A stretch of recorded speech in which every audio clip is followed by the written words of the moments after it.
కీలకమైన పోర్ట్ఫోలియోలో మార్పులు జరిగే అవకాశం ఉంది. అలాగే కొత్త వారికి కూడా మంత్రి పదవులు రాబోతున్నట్లుగా కూడా ఇన్ఫర్మేషన్ అయితే అందుతుంది. అయితే ఏపీలో జనసేనకు ముఖ్యంగా కేంద్ర మంత్రి పదవులు లభించబోతున్నాయా, వర్తించనున్నాయా? అప్డేట్స్ ఏంటి కిరణ్? బ్రాహ్మణి ఇప్పుడు తెలంగాణ అగ్రనేతల చూపు కేంద్ర కేబినెట్ విస్తరణ పైన పడిందని చెప్పొచ్చు. ఎందుకంటే పార్టీ కేంద్ర కమిటీ సంబంధించి కూడా ఎక్కడ కూడా తెలంగాణ అగ్రనేతలకు సంబంధించి చోటు దక్కకపోవడం చూస్తుంటే కేంద్ర కేబినెట్ సంబంధించి కూడా అంటే బెర్త్ సీనియర్లకు బెర్త్ కన్ఫర్మ్ అనేటువంటి ప్రచారం కూడా సాగుతా ఉన్నటువంటి పరిస్థితులు అయితే ఉన్నాయని చెప్పొచ్చు. ఇప్పటికే తెలంగాణలో ఒక కేంద్ర మంత్రి, మరొకరు సహాయ మంత్రి, కేంద్ర సహాయ మంత్రిగా కొనసాగుతున్నారు.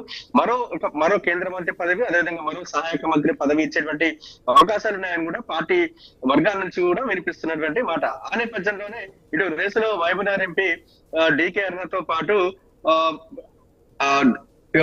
ధర్మపురి అరవింద్, అదేవిధంగా ఆదిలాబాద్ ఎంపీ నగేష్ తో పాటు ఈటల రాజేందర్ కూడా ఆ రేసులో ప్రధానంగా ఉన్నట్టు కూడా తెలుస్తా ఉంది.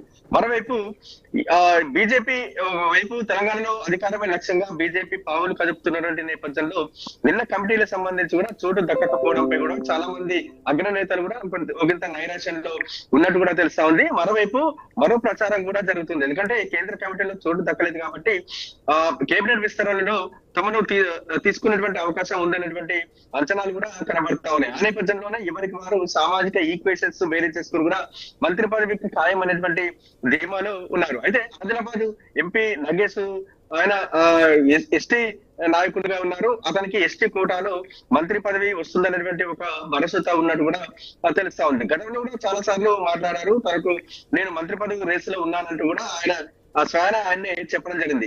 ఇక మహిళా కోటా సంబంధించి కూడా మహిళా కోటాలో, ఎందుకంటే బీజేపీ కూడా మహిళలకు పెద్దపీట వేస్తున్నటువంటి క్రమంలో తెలంగాణ నుంచి అందులోనూ సీనియర్ నాయకురాలు అనేటువంటి డికే అరుణకు కూడా మంత్రి పదవి ఖాయం అనేటువంటి ఒక ప్రచారం అయితే సాగుతా ఉంది. చాలా రోజులుగా జరుగుతున్నటువంటి ఈ ప్రచారం సంబంధించి కూడా ఈ ప్రచారం నిజం కాబోతుంది అనేటువంటి ఒక భావనతో కూడా అంచనాలు కూడా ఉన్నట్టు కూడా తెలుస్తా ఉంది.